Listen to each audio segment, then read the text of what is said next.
नमस्कार, कशिश न्यूज़ देख रहे हैं आप और मेरा नाम आशुतोष है और इस वक्त हमारे बगल में बैठी हुई हैं पुष्पम प्रिया चौधरी जी। द प्लूरल्स पार्टी की चीफ हैं, सर्वे सर्वा हैं, सुप्रीमो हैं। 243 विधानसभा सीटों पर इस बार ये अपना प्रत्याशी उतारने वाली हैं। शुरुआत करते हैं कि आखिर तैयारी कैसी चल रही है। कैसी हैं पुष्पम जी? मैं बिल्कुल अच्छी हूँ आशुतोष जी। कैसी तैयारी चल रही है इस बार? 243 विधानसभा सीटों पर चुनाव लड़ने की बात कही आपने। जी, अच्छी तैयारी चल रही है। बहुत सारी चुनौतियाँ भी होती हैं, आप तो जानते ही होंगे राजनीति में चुनौतियाँ होती हैं। वो चुनौतियाँ हैं, उनसे लड़के आगे बढ़ना है और हमने जो एक संघर्ष का रास्ता चुना है उसका एक उद्देश्य है। वो उद्देश्य ये है कि जब हम वहाँ पे बैठे, उस कुर्सी पे बैठे जिसके ऊपर काफ़ी जिम्मेदारी होती है, तो हम बिहार के लिए नीतियाँ बना पाएँ, किसी भी तरीके के प्रेशर में वहाँ पे काम नहीं करें। और उसी वजह से एक संघर्ष का रास्ता चुना है। हमें चुनाव चिन्ह भी इलेक्शन कमीशन से मिल गया है, सिटी। हाँ। हमने यही मांगा था, विकास के इंजन की। जहाँ तक मुझे लगता है शतरंज चुनाव चिन्ह की शायद आप लोग की ख्वाहिश थी पहले 2020 में। नहीं, 2020 में ऐसा हुआ जी कि हमने 8 मार्च को आगाज की थी और हमने बहुत ही ईमानदारी वाली राजनीति की है। हाँ, जी 2020 में जी। और 8 मार्च को हमने पार्टी का गठन भी किया, जो भी उसकी सारी फॉर्मेलिटीज होती हुआ था। और उसके बाद कोविड आ गया तो सब बंद हो गया। बिल्कुल। तो इलेक्शन कमीशन में जो हमारा रिक्वेस्ट था वो भी जो के त्यों रह गया। और जब आप यहाँ की राजनीति में कुछ बोल के करते हैं तो ज़्यादा चुनौती आती है, पीछे से बहुत सारे लोग लग जाते हैं। हमारी पार्टी इन्होंने रजिस्टर नहीं की। बिल्कुल। और पहले चरण का चुनाव भी बीत गया, तब तक हमारी पार्टी रजिस्टर नहीं हुई। दूसरे चरण के चुनाव में हमारी पार्टी रजिस्टर हुई, लेकिन हमारे पास चिन्ह नहीं था। तो हमने ही सबको कहा कि जो फ्री सिंबल्स हैं उसमें सब आदमी एक भरिए, और वो चेस बोर्ड था। अच्छा। लेकिन जब हमें इस बार जब मौका था कि हम मांग सकते हैं, इलेक्शन कमीशन आपको मौका देता है, ऑप्शन भी हाँ, तो हमने ये सिटी मांगी है, क्योंकि ये एकमात्र ऐसा चुनाव चिन्ह है जो कि सिर्फ दिखाई नहीं देता, सुनाई भी देता है। खैर, पिछली बार जहाँ तक मुझे याद है कि 43 कैंडिडेट्स थे आपके, शायद 43 महिला कैंडिडेट्स थे। 148 टोटल कैंडिडेट्स, सबसे अधिक कैंडिडेट्स हमारी पार्टी से। बिल्कुल। इस बार सीधा 243 कैंडिडेट्स मिल गए हैं, फाइनल हो गया है सब कुछ। पिछली बार जब हमने चुनाव लड़ा था तभी भी हमने कहा था कि 243 सीट्स पे लड़ेंगे, लेकिन हमने आपको भी कहा कि कोविड आ गया। और तभी भी हमसे ये सवाल बहुत पूछे गए थे कि आप कैंडिडेट्स कैसे मिलेंगे। बिहार में कैंडिडेट्स ढूंढना एक बहुत बड़ा चैलेंज नहीं है। अच्छा। चैलेंज ये है कि आप साफ सुथरे कैंडिडेट्स ढूंढते हैं कि नहीं। हाँ। और हमने पिछली बार चुनाव में 210 कैंडिडेट्स का नामांकन हमने भरा था, उतने कम वक्त में, 20 दिन के वक्त मिला था। और उसमें से लगभग आप कह सकते हैं 90-100 के आसपास के हमारे नामांकन इन्होंने रद्द कर दिए, खारिज कर दिए, जो भी बिहार के इतिहास में पहली बार हुआ होगा। फिर भी हमने चुनाव लड़ा और हमने सारे ऐसे लोगों को टिकट दिया जिस पे कोई क्रिमिनल का, क्राइम का, किसी भी तरीके का कोई भी उन पे आरोप नहीं था। हमने छोटे छोटे क्राइम के आरोप की वजह से लोगों को टिकट नहीं दिया। हमारे लिए वो थोड़ा घातक भी हुआ, क्योंकि आप जानते हैं कि दबदबा और ये बाहुबलियों वाले राज्य में अगर इस तरीके के लोगों को आप टिकट देंगे तो जीतने की जो संभावना है वो बहुत ही बढ़ जाती है। फिर भी हमने वो एक डिसेंसी मेंटेन किया और हमने नहीं दिया। तो उम्मीदवार तो मिल जाएंगे, और पिछली बार हमने सोचा था कि 50% महिलाओं को देंगे, लेकिन हम 42 को दे पाए। जो एनडीए और महागठबंधन दोनों से तभी भी अधिक था, क्योंकि एनडीए ने टोटल 37 महिला उम्मीदवार उतारे थे, 15% महिला उम्मीदवार। महागठबंधन ने 10% महिला उम्मीदवार, और हमने 42 उतारे थे, 28% महिला उम्मीदवार उतारे थे। इस बार 50% की तैयारी, यानी 243 में 122 महिला कैंडिडेट्स। जी चलिए, अच्छी बात है। जिसकी जितनी संख्या उसकी उतनी भागीदारी। खैर, ठीक है। पिछली बार का एक्सपीरियंस जो रहा है और इस बार मुझे लगता है कि चुनाव और टफ हो गया, क्योंकि मैदान में एक समय थर्ड विकल्प के तौर पर 2020 में आपको देखा जा रहा था, जिसकी भरपाई शायद मुझे लगता है कि पीके ने कर ली है जनसुराज बना करके। उसमें आप अपने आप को कहाँ पा रहे हैं? फिलहाल क्या स्टेटस है आपकी पार्टी का? देखिए, अगर मैं आपको ग्राउंड का रिपोर्ट दूं जी। क्योंकि हम हमेशा ग्राउंड पे ही रहे हैं। उसकी वजह से भी एक ये नैरेटिव बनाया गया है हमारे खिलाफ में कि हम यहाँ नहीं हैं। हाँ, पिछले बिल्कुल पिछले सवाल होता 5-6 है। वर्षों से हम ग्राउंड पे ही रहे हैं। सवाल तो एक नैरेटिव है, जो एक नेक्सस है जो बनाती है। जैसे हम आपको उदाहरण के लिए बताते हैं, अभी तो हम लोग पटना में बैठे हैं। अभी 2 हफ्ते पहले दिल्ली की मीडिया यहाँ आई और उन्होंने कॉन्क्लेव किया। 2 अलग अलग मीडिया हाउसेस ने कॉन्क्लेव किया। उन्होंने सबको बुलाया, बड़े नेताओं को बुलाया, छोटे नेताओं को बुलाया, जो जिनके पास कोई जनाधार नहीं है ऐसे नेताओं को भी बुलाया, यूट्यूब इन्फ्लुएंसर्स को बुलाया, नाचने गाने वाले लोगों को नेता कह के उनसे भी इंटरव्यू लिया, लेकिन हमसे इंटरव्यू नहीं लिया। तो हम पे मौन रहने की जो एक कवायद है वो 2020 में शुरू हुई थी और वो आज तक जारी है। तो उससे तो कोई फ़र्क नहीं पड़ता। ग्राउंड की जो रिपोर्ट है वो ये है कि अभी भी 2 ही गुट हैं। अब कितना भी पैसे से उसको डिस्प्ले कर दे, खबरें खरीद ले, पर जो गुट हैं, जो स्ट्रॉन्ग गुट हैं, जिनसे हमारी तभी भी लड़ाई थी और अभी भी लड़ाई है, वो यही 2 हैं, महागठबंधन है और एनडीए है। इनसे कैसे जीता जाए, इसी पे हमारा फोकस। अच्छा, ठीक है, हम इन्हीं दोनों की बात करते हैं। आपको क्या लगता है, आपकी डायरेक्ट फाइट एनडीए से है या महागठबंधन से है? दोनों में आप किसे अपना कंपटीटर मानती हैं? देखिए, दोनों ही से लड़ाई है और ये सीट वाइज भी डिपेंड करता है कि कौन सी सीट है और वहाँ पे किस तरीके की लड़ाई हो रही है। ये दोनों तगड़ा है। इन दोनों का जो पकड़ है बिहार की राजनीति में बहुत ही तगड़ा है, ये एक्नॉलेज करने की ज़रूरत है। बीजेपी का जो कैडर है वो बहुत स्ट्रांग है और आप भी जानते हैं किन वजह से स्ट्रांग है। उनका तो एक लंबा इतिहास रहा है अपना कैडर बनाने का। और महागठबंधन का हाउएवर कैडर बहुत स्ट्रांग नहीं है।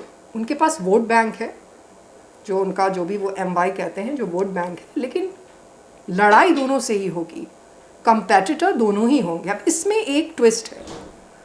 ट्विस्ट ये है कि एनडीए में तो नीतीश जी हैं जी, और नीतीश जी अभी अपनी उम्र के उस कह सकते हैं आप, हाँ, वहाँ पे खड़े हैं जहाँ पे कि हमें नहीं मालूम कि और आगे वाले जो राजनीति होगी उसमें उनको कौन रिप्लेस करेगा। और ये लोग तो कोई चेहरा भी नहीं पेश कर पा रहे। हमने तो कल ही चुनौती दी है इन दोनों ही को कि आप एक महिला मुख्यमंत्री उम्मीदवार घोषित करिए। 77 वर्ष तो हो गए हैं, अब आप एक महिला मुख्यमंत्री उम्मीदवार तो घोषित कर ही सकते हैं। महिलाओं के लिए तो आजकल ये इतने नहीं, तो क्या महिला उम्मीदवार एनडीए या महागठबंधन घोषित करता है तो फिर आप उसको सपोर्ट करेंगे क्या? तब मैं सबसे पहले तो अपना मास्क उतार लूंगी। अच्छा, मास्क के पीछे का राज यही है कि हमें कहा गया है कि जो अभी की जो वास्तविकता है उसमें अभी आपको वक्त लगेगा, तो आप मुख्यमंत्री अभी नहीं बनेंगी तो हमें कोई दिक्कत नहीं है, लेकिन हम एक महिला मुख्यमंत्री देखना चाहेंगे। सपोर्ट का जहाँ तक सवाल है, हम तो दोनों को चुनौती दे रहे हैं कि अगर आप महिलाओं के इतने हितैषी हैं, जैसा कि आजकल ये लोग एडवर्टाइज कर रहे हैं, माई बहन योजना, इतना प्रतिशत रिजर्वेशन, तो डिसीजन मेकिंग में रिजर्वेशन क्यों नहीं? महिला को क्या निर्णय लेते हुए नहीं देखना चाहते? अच्छा, महिला और पुरुष में फर्क क्यों? क्या राबड़ी देवी भी मुख्यमंत्री रह चुकी है यहाँ की, अगर उन्हें प्रोजेक्ट किया जाता है तो क्या स्टैंड रहेगा आपका? देखिए, 23 मुख्यमंत्री रहे हैं आज तक। बिल्कुल, हाँ। 77 वर्ष की हमारी आज़ादी हो गई है। मुख्यमंत्री की पूरी लिस्ट देख लीजिए तो उसमें 23 हैं, जिसमें एक महिला मुख्यमंत्री। ठीक है, हाँ, राबड़ी देवी। और हम सब जानते हैं कि राबड़ी देवी जी, जिनको मैं बहुत ही इज्जत करती हूँ, ये मैं डिस्क्लेमर दे देना चाहूँगी, वो एक बहुत ही आइडियल माँ है। हमने ये बार बार कहा है, बहुत ही आइडियल पत्नी है। और वो फिर भी एक स्पेशल सर्कमस्टांस में उनको मुख्यमंत्री बनाया गया था, स्पेशल सर्कमस्टांसेस में बनाया गया था। तो हम ये चाहेंगे कि अब आप मुख्यमंत्री का चेहरा आगे करिए। अभी तो वो स्पेशल सर्कमस्टांस नहीं है, तो दोनों ही गुड। मैंने अगर मगर में बात की, चूंकि आपका जो टर्म एंड कंडीशन है वो सिर्फ फीमेल पर है कि महिला होना चाहिए जी। ये आपने नहीं कहा कि कोई पढ़ी लिखी महिला हो या जो डिजर्विंग हो वो हो। तो राबड़ी देवी चूंकि ऑलरेडी वो उनके पास अनुभव है और अभी भी वो हैं विधान परिषद में नेता प्रतिपक्ष हैं, तो उनके नाम पर अगर महागठबंधन में मुहर लगती है तो क्या पुष्पम प्रिया और उनकी पार्टी सपोर्ट करेगी? हमारा गठबंधन कभी सिर्फ शक्ल की वजह से या मुख्यमंत्री के फेस की वजह से नहीं होगा।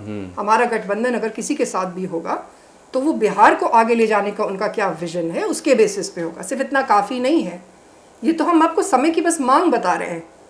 और जो इन लोगों के अंदर एक महिलाओं को लेके उनका हितैषी बनने की जो इतनी सारी आजकल आप पॉलिसीज़ देखते होंगे जो आ रही हैं, तो ये तो बेस्ट हितैषी बनना हुआ ना। दूसरी बात, हमें आपसे कहना, आपने कहा कि पढ़ी लिखी होंगी या नहीं पढ़ी लिखी होंगी, हम ये कहना चाहेंगे कि एक पॉलिटिक्स ऑफ प्रेजेंस होती है जो आज तक हमारे देश में हो रही है।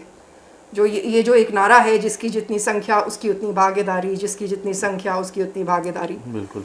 तो इस लॉजिक के अनुसार से तो 50% जनसंख्या महिलाओं की है, ठीक है। तो वो कैसी भी भागीदारी करे, इसका प्रश्न सिर्फ महिलाओं से क्यों कि वो पढ़ी लिखी होनी चाहिए। बिहार की राजनीति में आज कोई पढ़ा लिखा नजर नहीं आता हमारे अतिरिक्त, और वो सिर्फ इस वजह से नहीं है कि कागज़ पे भी हम पढ़े लिखे हैं, वो इस वजह से भी है कि इनके जो एक्शंस हैं, चाहे वो कोई भी हो, नए लोग हों या पुराने लोग हों, उनके जो एक्शंस हैं वो बिल्कुल पढ़े लिखे जैसे नहीं, नेता जैसे नहीं है। अपने आप पे कोई संयम नहीं है, छोटी छोटी बातों पे, छोटे छोटे प्रश्नों पे भड़क जाना। तो हमें तो कोई पढ़े लिखे नज़र नहीं आते। बहरहाल उसमें हाँ, हम अगर वो महिला मुख्यमंत्री का चेहरा आगे करेंगे, जो कि उनको करना ही चाहिए 77 वर्षों के बाद से, महिलाओं का वक्त भी आना चाहिए, महिला मुख्यमंत्री बिहार की होनी चाहिए, और एक विजन डॉक्यूमेंट बनाएंगे कि बिहार आगे किधर जाएगा, तो हम समर्थन करेंगे। आपने जिक्र किया कि आपके इतने पढ़े लिखे शायद नहीं हैं जो पॉलिटिशियन हैं, या कम से कम मुख्यमंत्री के जो दावेदार हैं उन लोगों में से वैसे नहीं है। मेरा सवाल उसी से रिलेटेड है कि लंदन से पढ़ाई एक अच्छे यूनिवर्सिटी से, टॉप क्लास की यूनिवर्सिटी से, और फिर वहाँ से डायरेक्ट बिहार में एक विज्ञापन आता है अखबार में, पुष्पम प्रिया मुख्यमंत्री की उम्मीदवार, स्वयंभू कहा जा सकता है उस समय तक। अचानक ये कैसे, वहाँ से यहाँ तक क्या ऐसा हुआ कि पुष्पम प्रिया डायरेक्ट लंदन से बिहार आ गई? देखिए, चिड़िया जो होता है ना, वो अपने घोंसले से जब उड़ के जाता है तो वापस तो अपने घोंसले में ही आता है। तो बिहार के ही हैं, दरभंगा में ही पैदा हुए, दरभंगा में ही बड़े हुए। पहली बार बिहारी होने का एहसास हमें तब हुआ, सब नेशनलिज्म हमारे अंदर जगह, आप कह सकते हैं, जब हम पुणे में पढ़ाई करने के लिए गए। उससे पहले तो पता ही नहीं था कि बिहार का क्या मतलब होता है। वहाँ हमें समझाया गया कि देखिए बिहार का ये मतलब होता है। उसके बाद फिर हम वापस आए, हमने बिहार सरकार में काम भी किया है, और तब हमें ये रियलाइज़ हुआ कि ठीक है, हम ये छोटा मोटा अपनी तरफ से कंट्रीब्यूशन कर रहे हैं, लेकिन जिस तरीके का बिहार हम देखना चाहते हैं वो बनाने के लिए हम कब तक किसी और का इंतज़ार करते रहेंगे। और तब हमने ये निर्णय लिया कि वो स्किल्स हम खुद लेंगे, और नीतीश जी के बाद जो वो एक व्यक्ति होगा जो योगदान करेगा बिहार को बनाने में, वो व्यक्ति हम बनेंगे। इसलिए हमने वो स्किल्स ली कि कैसे बिहार को आगे बढ़ा जाए। नीयत तो हमारे अंदर तभी भी स्ट्रांग था, लेकिन हम उस वक्त में उस तरीके से एजुकेटेड नहीं थे। राजनीति में हम तभी भी घुस सकते थे, हमारे परिवार के लोग उस बैकग्राउंड में रहे हैं, लेकिन हम बिहार में कोई बदलाव नहीं कर पाते। ठीक है, एक बिहार के लोगों को कनेक्ट करने के लिए एक बिहारीपन झलकना चाहिए, जो शायद यहाँ के पॉलिटिशियन में, जो एस्टेब्लिश पॉलिटिशियन हैं उनमें है। पुष्पम प्रिया थोड़ा सा ऊपर नज़र आती है, लगता है कि ये जनाधार में आ रही है। पुष्पम प्रिया की जो पर्सनालिटी है, इतनी पढ़ी लिखी, इनसे कैसे बात करें, कैसे कनेक्ट करें, ये चीज़ें चूँकि आप ग्राउंड में घूम रही हैं तो ये डिफरेंसेस नज़र आ रहे हैं कुछ? देखिए, यहाँ पे गाँव के बारे में, एक तो आप फीमेल हैं, वैसे भी थोड़ा सा बॉयज़ क्लब में, बॉयज़ जो क्लब चल रहा है इस देश में, उसमें घुसने में हमें काफ़ी दिक्कत हो रही है, वो बात सही है, बट वो सिर्फ बॉयज़ क्लब तक ही सीमित है। जब हम गाँव में जाते हैं और महिलाओं से मिलते हैं, गाँव की महिला जो होती हैं वो अलग तरह से चीज़ों को देखती हैं। आप कुर्ता पैजामा पहन के चले जाइए और कहिए कि हम नेता हैं, उनको पता है आप कौन हैं, आप किस तरीके के व्यक्ति हैं, आप आए हैं, चुनाव के वक्त में आए हैं, दोबारा नहीं आइएगा। और हम जब उनके बीच में जाते हैं, वो ये चीज़ देख पाती हैं कि एक महिला आई है। और जो ड्राइंग रूम है, पटना के ड्राइंग रूम में, दिल्ली के ड्राइंग रूम में जो बैठ के गाँव के बारे में सोचा जाता है और जो हमारे बारे में सोचा जाता है, वो तो हमें बहुत ही आश्चर्यचकित करता है। जो व्यक्ति, जो महिला बिहार में ही बड़ी हुई, बिहार में ही जिसने स्कूली पढ़ाई की, बिहार में ही जिसने नौकरी की, वो जनता से कनेक्ट नहीं करती। लेकिन जो पुरुष नेता लोग हैं जो कभी बिहार में नहीं रहे हैं और बस एक कुर्ता पहन के चले आए, वो जनता से कनेक्ट करते हैं। हम ऐसी जगह पे गए हैं जहाँ आपको पता होगा कुर्नी में बलात्कार हुआ 2021 में। हमारी ही पार्टी के एक प्रत्याशी थे, उनकी 14 साल की बेटी को घसीट के मार दिया गया समस्तीपुर में जी। 2021 में ही मुजफ्फरपुर में एक छोटी सी बच्ची थी, खुशी पासवान, बहुत गरीब फैमिली की, उनको उठा लिया गया मुजफ्फरपुर में जो रैकेट चलता है। हम जब इन घरों में गए, हम जब इन महिलाओं से मिले, या शराबबंदी की वजह से जो महिलाओं ने अपने पति को खोया, हम जब उनसे मिले, उस पूरे भीड़ में वो ये रिकग्नाइज कर पाती हैं, वो हमारे पास आती हैं और हमसे लिपट के रोती हैं। ये तो बहुत लोगों ने देखा भी होगा।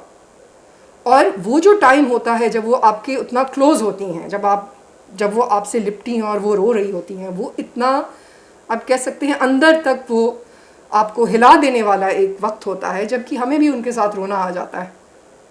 तो ये सब ड्राइंग रूम में बैठ के और मूर्खों के जैसे कुछ भी ये लोग बातें कर रहे हैं, बातें बना रहे हैं, ये सब फालतू की बातें। अच्छा, एक चीज़, आप आधी आबादी पर बहुत फोकस कर रहे हैं, आप भी उसी की पार्ट हैं।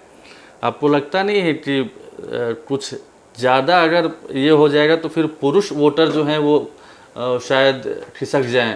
क्योंकि आपको अगर सरकार बनानी है और एक बहुमत हासिल करना है तो सिर्फ महिलाओं के वोट बैंक से आप नहीं जा सकती हैं, पुरुषों का वोट भी चाहिए। लेकिन जो बातें आपसे हो रही है उसमें आधी आबादी की तो बात कर रहे हैं, लेकिन पुरुषों के प्रति थोड़ा सा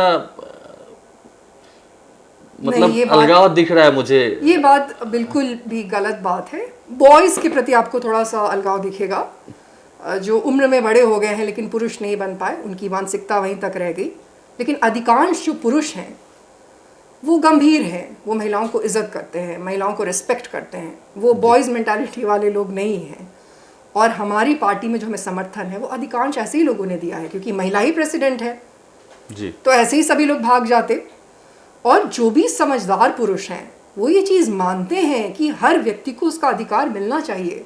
ऐसा क्यों है अगर हम महिलाओं की परेशानियों की बात करें तो उसको महिला की पॉलिटिक्स से जोड़ा जाए? नहीं, हम आइडेंटिटी पॉलिटिक्स नहीं कर रहे हैं। हम जो इनका कहना है कि जिसकी जितनी संख्या उसकी उतनी भागीदारी, बस हम वो उनको याद दिला रहे हैं, पहली बात। दूसरी बात ये है कि अगर अब हम जब राजनीति करते हैं 2020 से, तो हमें पहले नेत्री कह के लोग कहते थे, तो हमें समझ में नहीं आता था कि नेत्री क्यों कह रहे हैं, हम भी नेता ही हैं। हमने तो पहले दिन से इंडस्ट्रीज लगाने की बात की है, सबकी बातें उठाई हैं। कभी भी ये कि नहीं सिर्फ इनके साथ अच्छा होना चाहिए या इस जाति के साथ अच्छा होना चाहिए, नहीं, हमारे पार्टी का ही नाम प्लूरल है, जिसकी वजह से हमें काफ़ी रेड़ा भी गया है, तो वो इसी वजह से ही है। लेकिन हाँ, ये बात भी लोगों को याद दिलाने की ज़रूरत है कि जब वो हमें देखते हैं तो हमें कहते हैं कि ये महिला नेता है, मीडिया के कुछ लोग और जो राजनीति करने वाले जो कुछ लोग हैं, तो इस लॉजिक के अनुसार से तो ये भी बोलना बिल्कुल गलत नहीं होगा कि ये लोग पुरुष नेता हैं और पुरुषों के नेता हैं। और आप ये नोटिस करेंगे कि उस पूरे नैरेटिव में से महिलाएं गायब हैं। एक महिला वुमेन प्रेसिडेंट है जो आपके सामने बैठी है, और आजकल जब ये मुख्यमंत्री उम्मीदवारों का चेहरा लगाते हैं तो ये ओवैसी साहब का लगाते हैं, जो बिहार के हैं भी नहीं, चंद्रशेखर जी का लगाते हैं, लेकिन ये हमारा नहीं लगाते। तो उस नैरेटिव में तो महिलाओं को लाना पड़ेगा ना। अच्छा, महिला की बात कर रहे हैं आप, नीतीश कुमार को आप किसका नेता मानते हो, महिलाओं का कि पुरुषों का?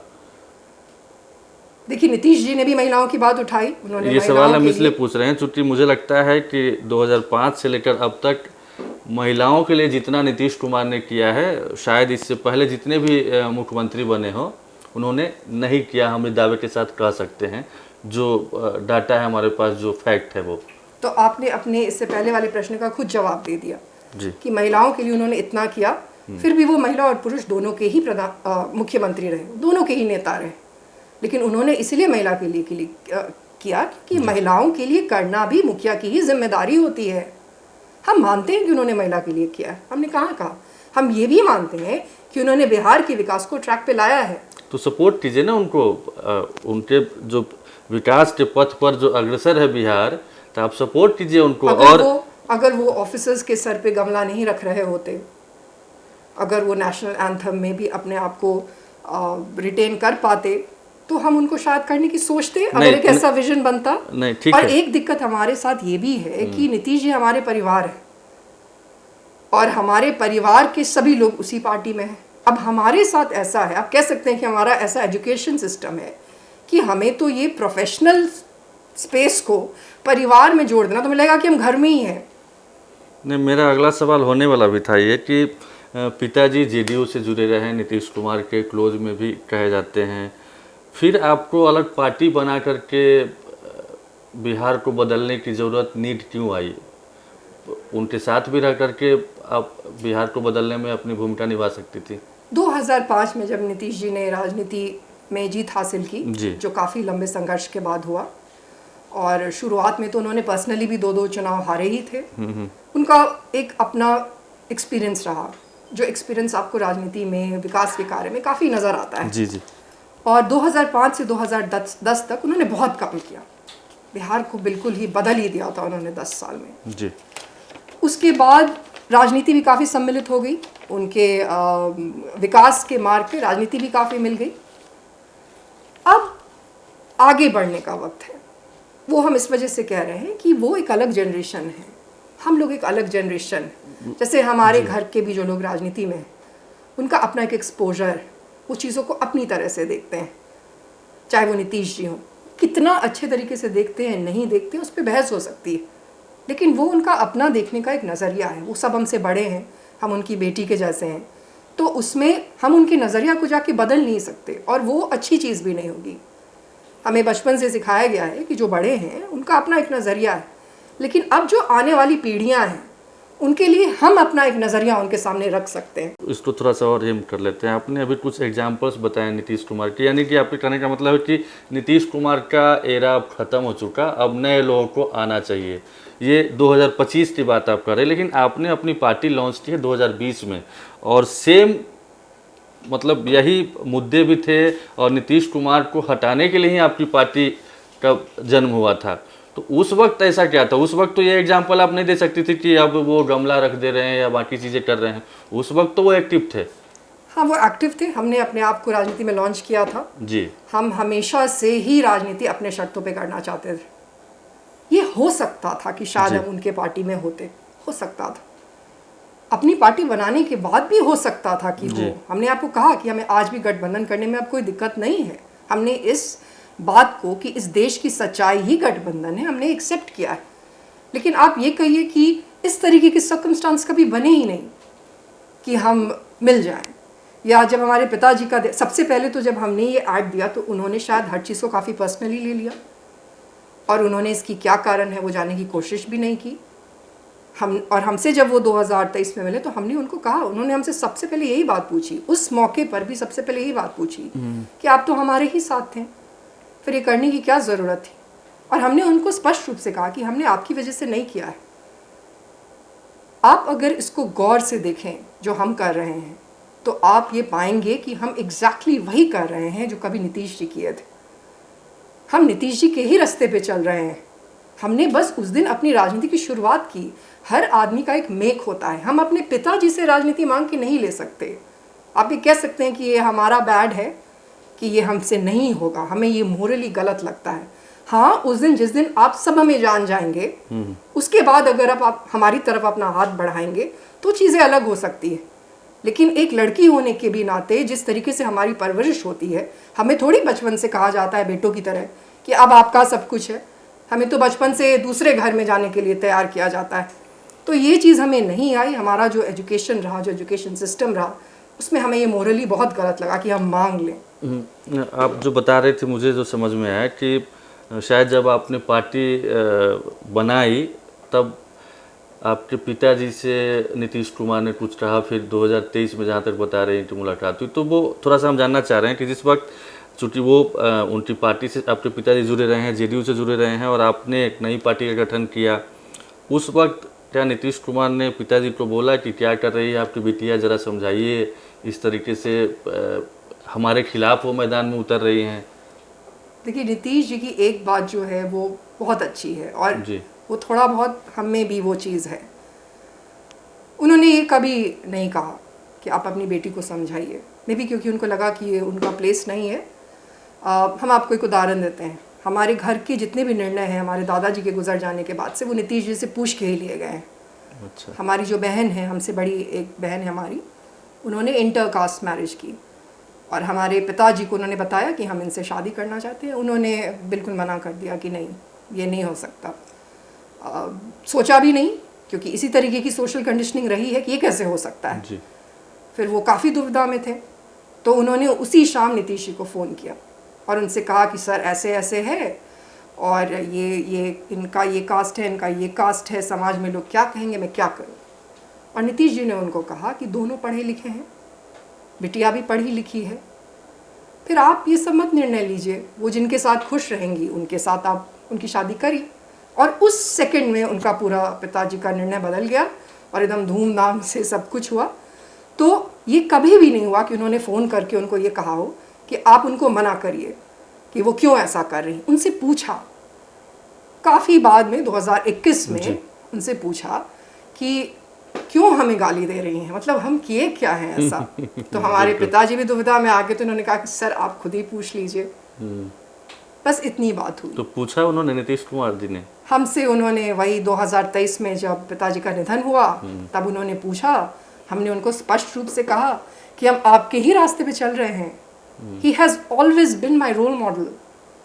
ये भी तो कोई पूछेगा तब तो ही हम जवाब दे पाएंगे ना। वो पहला व्यक्ति थे, व्यक्तित्व थे जिनको हमने अपने बचपन में देखा था और हम उनसे इतना प्रभावित हुए। उनका पर्सनालिटी तो बहुत लार्जर देन लाइफ था। आज किसी भी नेता का वैसा पर्सनालिटी नहीं, और हम उनसे सबसे ज़्यादा प्रभावित हुए, उनके जैसा बनना चाहते थे। इसीलिए भी सिम्बायोसिस से बिहार सरकार में ही आके काम किए। 243 सीट पर आप उम्मीदवार उतार रही हैं। अगर मुझे चुनाव लड़ना हो प्लूरल्स पार्टी से तो मुझे क्या प्रोसेस क्या है आपकी पार्टी का टिकट लेने का?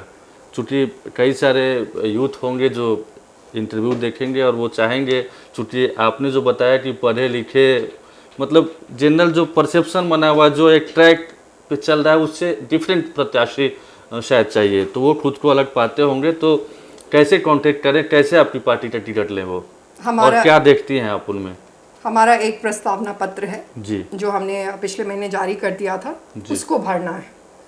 और अगर वो उसको भली भांति भर लेंगे तो हमने वो इस तरीके से बनाया है कि अगर वो बिल्कुल राजनीति में नए भी होंगे तो उनका एक मजबूत वहाँ पे वो अपने आप को स्थापित कर पाएंगे।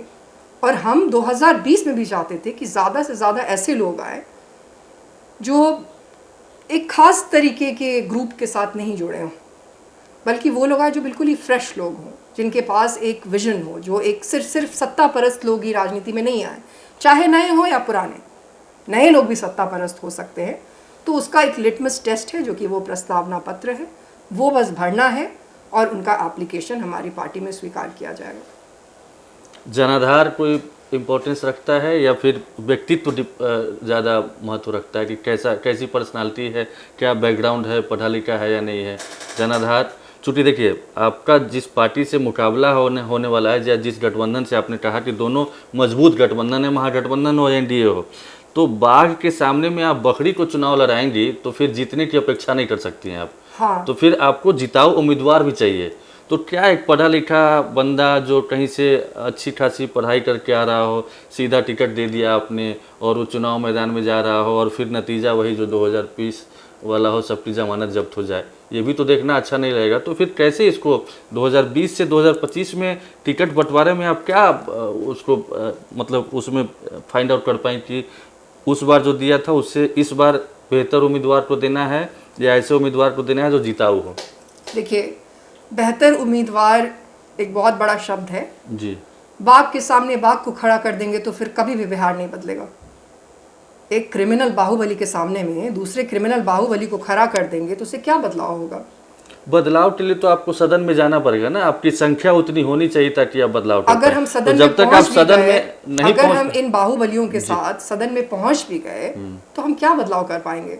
बाहुबलियों की नेता है ना मुख्यमंत्री, तो पुष्पम प्रिया रहेंगी और उसके बाद वो बाहर में लोगों को दिन दहाड़े गोली से उड़ा रहे होंगे। नहीं, तो पुष्पम प्रिया का या कमांड रहेगा ना, हमें ही गोली से उड़ा दे फिर मना करने पे। नहीं तो फिर आपको जीतने वाला उम्मीदवार तो चाहिए ना। हाँ, लेकिन हमारा जीतने वाले उम्मीदवार का जो क्राइटेरिया है वो थोड़ा अलग है, बाघ का क्राइटेरिया नहीं है। सबसे पहले तो आप में हम मानते हैं कि थोड़ा ताकतवर होना चाहिए, बिल्कुल, और इसमें मीडिया का भी एक रोल होता है कि 2 पार्टी सिस्टम तो नहीं है, 2 ही पार्टी सिस्टम कर दीजिए, फिर 2 पार्टी सिस्टम बताइए, हमारे लिए तो कितना आसान हो जाएगा।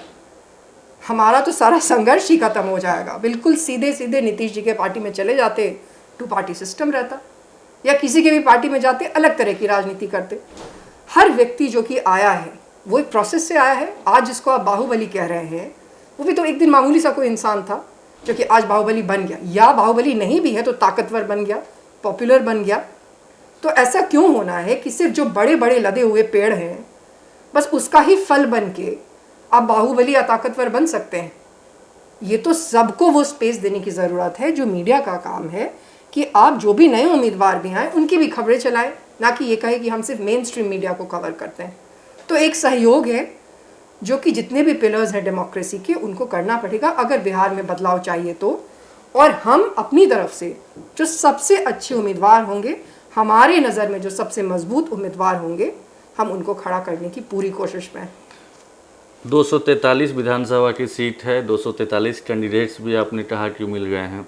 ईमानदारी से आज की ग्राउंड रिपोर्ट देख करके, या फिर अभी भी 2-3 महीने का वक्त है, नवंबर में सरकार गठन की प्रक्रिया पूरी हो जाएगी, नए मुख्यमंत्री शपथ लेंगे, पुष्पम प्रिया की पार्टी के कितने सदस्य विधायक बन करके सदन में मौजूद रहेंगे? ईमानदारी से ज़रा बताइए आप आज की रिपोर्ट देख करके।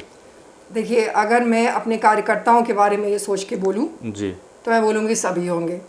कोई भी जो नेता होगा वो अपने नहीं कार्यकर्ताओं को तो ये तो बोलने demotivate वाली नहीं बात करता। है। ये तो वही बात हो गई कि चुनाव में सब कोई यही बोलता है कि मैं जीत रहा हूँ, मेरी ही सरकार बन रही है, मैं ही बोलना ही मुख्यमंत्री पड़ता बनना है, है।